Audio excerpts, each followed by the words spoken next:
Hello, friends. Welcome to another exciting edition of A Beautiful Adventure Marriage, the official marriage ministry of Cornerstone Church. I'm your host, Tara Payne. Here at A Beautiful Adventure Marriage, our goal is to shine a positive light on marriage through practical resources and biblical truths. For all things A Beautiful Adventure, you can go to our website. That's www.abeautifuladventuremarriage.com. You can find our blogs and other marriage resources that will help you grow closer to your spouse and to God. We believe that marriage is God's idea, that it's a good idea, and that it can be a beautiful adventure. So let's go. You probably noticed that Alex is not with me tonight. He had a meeting at his job that he had to go to, so he just wanted me to let you guys know that he is super bummed he couldn't be here. He loves Tuesday nights and the videos, and he misses you guys. But I'm super proud of him for just being a hard worker and for being a good husband by providing and doing his job well. So before we get into the lesson tonight, I have two things that I want to tell you about, and these two things are for our local friends. So if you live in Alabama, you probably know about Oxford Fest. It's a festival that Oxford has every year. It's a really big deal in our community, and it's coming up on October 3rd this year. And Alex and I are really excited that we are going to get to be a part of it. We're going to be there all day. We're going to be selling our books. We're going to be signing our books, and we're going to just be connecting with people and getting to know people in our community. Now, if you haven't bought a copy of our book yet, that is the day that you want to do it, because for the first 25 people that come to Oxford Fest and buy our book, they will be getting a marriage bundle. So not only will they be getting the book, but they will be getting a bunch of other goodies as well. I'm going to be coming online later this week. I'm going to be sharing what's going to be in the marriage bundle, but just trust me, you don't want to miss it. You want to be one of the first 25 people at Oxford Fest to buy our book. Now, the second thing that I want to tell you about, we kind of knew that it was a possibility that it could happen, but we didn't want to say anything till it did. But yesterday, I received a text message from a lady that writes for the Anniston Star. She does a column about marriages and about relationships, and she asked if she could tell our story of how Alex and I met. If you've been to our website or if you've heard us speak, you know that the Lord took us on an adventure to bring us together, to introduce us to each other. We met in Israel, and our lives have just been kind of a crazy adventure ever since. But she has written an article about it. We talk about the book, we talk about traveling, we talk about being married in the article. But it is going to be in the Anniston Star this Saturday. So we're super excited. I mean, what a great opportunity. Number one, to talk about marriage, to talk about how we met, but also to brag on God. You know, God is at the center of everything that we do, and I'm just constantly in awe of the doors that He opens, where we can talk about marriage and we can shine a positive light on it and talk about Him. So if you get the Anniston Star, look at Saturday's edition. If you get the digital copy of it, it will be out Sunday, but we are so excited for this opportunity that we have been given. So let's jump in. Tonight we are talking about a topic that honestly I knew nothing about a week ago. I didn't even know that it was a thing, to be honest with you. So not only am I bringing you something fresh and new, I hope, to your relationship, but it's been something that's been really fresh and new to mine and Alex's relationship as well.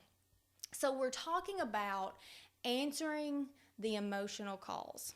So we've been spending a lot of time in 1 Corinthians. We've been talking about love. So when I knew that we were going to be shifting gears this week, I really didn't know what direction that the Lord wanted me to take. So I just started doing some research, started Googling marriage tips, marriage advice, ways to have a healthy relationship. And I found this really great article at getlasting.com. And it was just a simple little blog post that gave 10 tips to have a healthy marriage. And the first one just kind of stopped me in my tracks. And all it was the top advice that they gave was that couples should answer the emotional calls of their spouse. And to be real with you, the first thing that popped into my head when I heard emotional calls was like the really bad phone calls that no one wants to get, where maybe your spouse is upset about something, or they're angry with you, and maybe they're crying, or maybe they're yelling, but there's definitely negative news that's happening, and no one really likes to answer those calls, right? But that is not the kind of call that this article was talking about. So I want to start by defining what an emotional call is, and then talk about why they're so important to our relationships, and then how we can start answering the emotional calls from our spouse. So let's dive in. So what is an emotional call?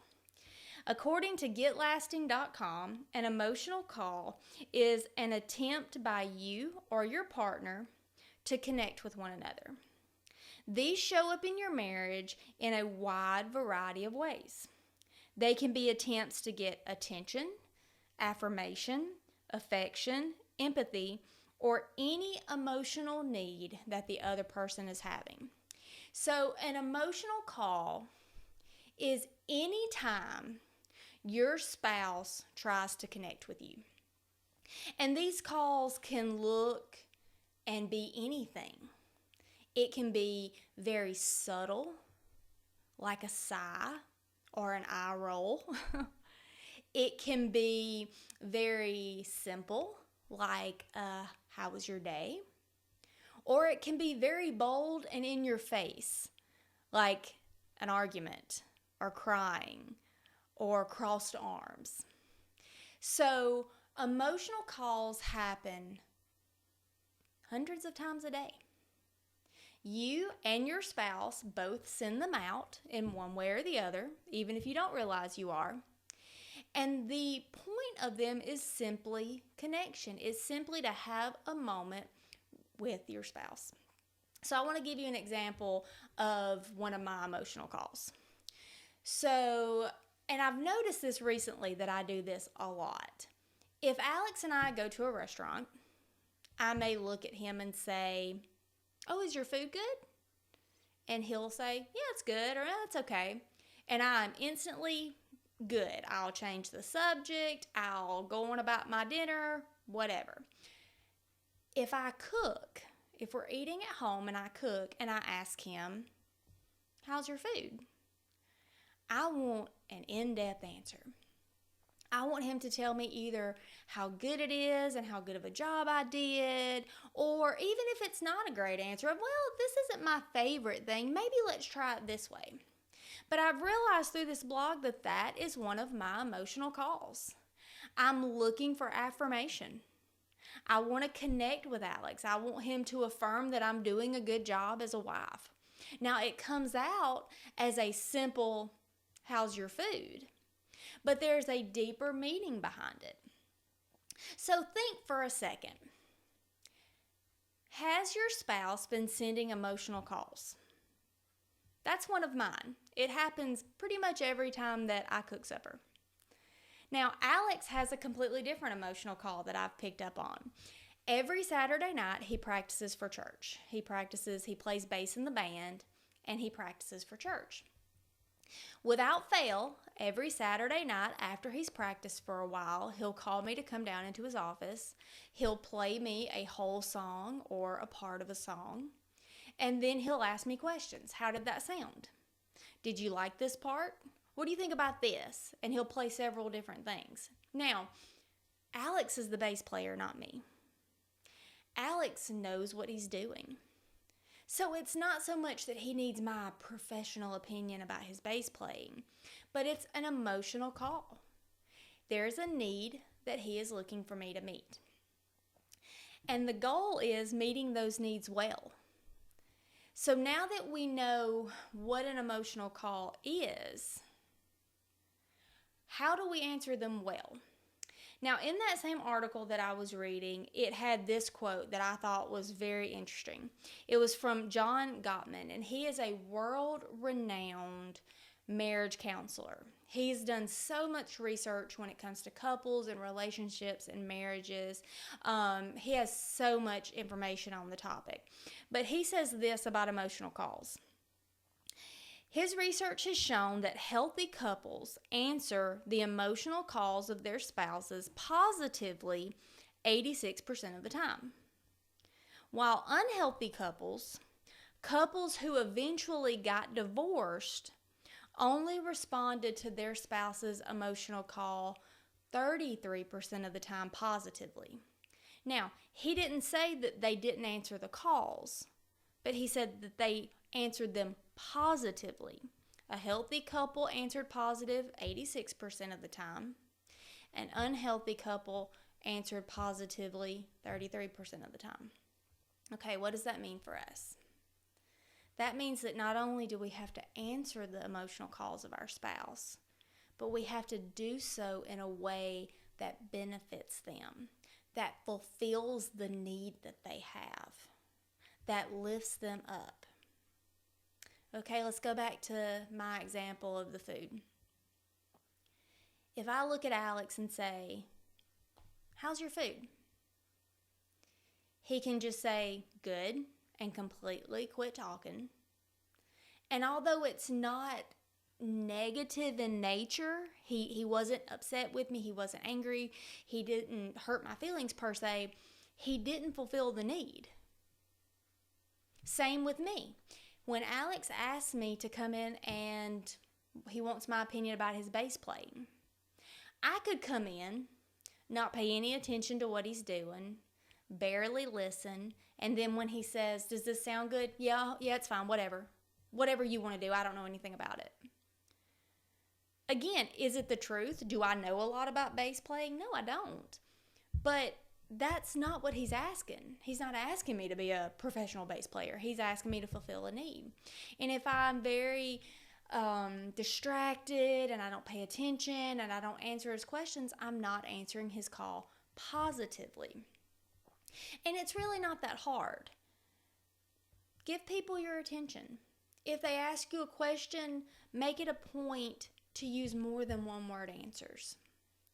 And I get it. There are times that maybe you're drained. Maybe you don't have a lot to give. Maybe you've had a really bad day at work and you get home and you just want to forget about it. But your spouse asks you the question, "Hey, honey, how was your day?" And you genuinely don't want to talk about it. And I get it. I've been there. There are some days I get home from work and I just want to forget that it even happened. But I can't not connect with Alex on those days. So how do we get around that? One, we have to see it for what it is. It's a connection point. They just want our attention. They want our time. They want to have a conversation. So maybe you've had a really bad day at work. "Honey, how's your day?" "You know, my day was really hard. And I don't really want to talk about my day, but tell me about your day. How did your day go?" You know, you can switch the conversation. You can fulfill the need and not have to talk about your crappy day at work if that's the case. But we need to answer the calls in a positive way. Like I said, the studies show the couples that answered positive 86% of the time were healthy couples that stayed married. Couples that only answered positively 33% of the time, those couples eventually got divorced because they were so unhealthy. So, are emotional calls important? Absolutely they are. Are they easy to miss? Yes, sometimes they are. But here's the great news. Your spouse and you give out dozens of emotional calls a day, which equals thousands of emotional calls a year. So you have plenty of opportunity to answer the next one correctly. And as I was preparing for this, I was thinking, There might be some couples out there that maybe they're in this 33%. They haven't really understood what an emotional call was. Hey, I get it. I didn't know what an emotional call was until a week ago. Maybe you're in that 33% and you're thinking, oh my goodness, how do I fix this? I can't just jump from 33 to 86. And that's true. Start somewhere. This week you may be at 33. Next week you might bump it up to 40%. The next week it might be bumped up to 45 or 50. But as you progressively answer those calls, your marriage will become more and more healthy. And you will establish those connections that will build up your relationship. And honestly, I would just sit down and have a conversation with my spouse of, hey, I really want to connect with you more. Alex and I tell you all the time that we wish that y'all could come into our home and hear the way we talk to each other, because we use a lot of words. It's okay to use a lot of words. If you really want to connect with your spouse and maybe they're watching TV or they're on their phone, be honest with them. Hey, do you mind putting your phone down? I'd really like just to have a conversation with you. I missed you today. There's a way to handle it so that both of you get your needs met. And there doesn't have to be an argument, and there doesn't have to be discouragement. So my encouragement to you tonight is to be observant. This next week, as you go about your daily routine, pay attention to your spouse. Pay attention to their body language. That will tell you a lot. Funny story, apparently one of my tells that something is wrong is that I sigh. And Alex, even before we learned what emotional calls were, he has really picked up on if I sigh, something's up. So I can just sigh now because I'm tired. He's like, what's wrong? What's going on? What is it? He's picked up on that part of my body language. So watch your spouse. That's the only way Alex figured that out, was he heard me sigh, and then he watched my body language. So observe your spouse. What does their body language tell you? See if you can fulfill a need based off that. Pay attention to the questions that they're asking. If they're asking you a question, it's because they want to make a connection. It may be as simple as, how was your day? But sit down, give them your time, and connect with them. So for other ways that you can pick up on the emotional calls of your spouse and learn how to answer them positively, you can go to our website. You can read our blog that's called Answering the Emotional Calls. We give some pointers in what to look for, what to listen for, to see, is your spouse sending an emotional call? Are they wanting connection? And if you can pick up when the call is coming in, you will be better equipped to answer it in a positive and life-giving way. The Bible has something to say about this as well, guys. In Ephesians 4:29, it says, do not let any unwholesome talk come out of your mouth, but only what is helpful for the building up of others according to their needs, that it may benefit those who listen. Everything we say and do should be to benefit the person that we're doing it for or that we're saying it to meet their needs. And that is never truer than in a marriage relationship. Can we meet every need of our spouse? No. Only God can do that. Will we be able to answer every call? No, we won't. But the good news is we don't have to answer every call correctly. We just have to answer the majority of them correctly and do our best every day to make connection. And as long as we're putting forth our best effort, we will have a beautiful adventure marriage. So guys, I love you. I encourage you, go read the blog. Find out ways to answer the emotional calls. It will change your marriage. So let's pray. Lord, I thank you for this night, and I thank you for this lesson, and I thank you for the relationships that it is going to change. Lord, be with us, Lord. Help us to be observant of our spouses. Help us to listen to the words that they're speaking to us, Lord, that so we can connect with them and we can feel those needs in their lives. Marriage was your idea, God, and it's such a good idea. Go with us on this adventure and make it a beautiful one. In Jesus' name, amen.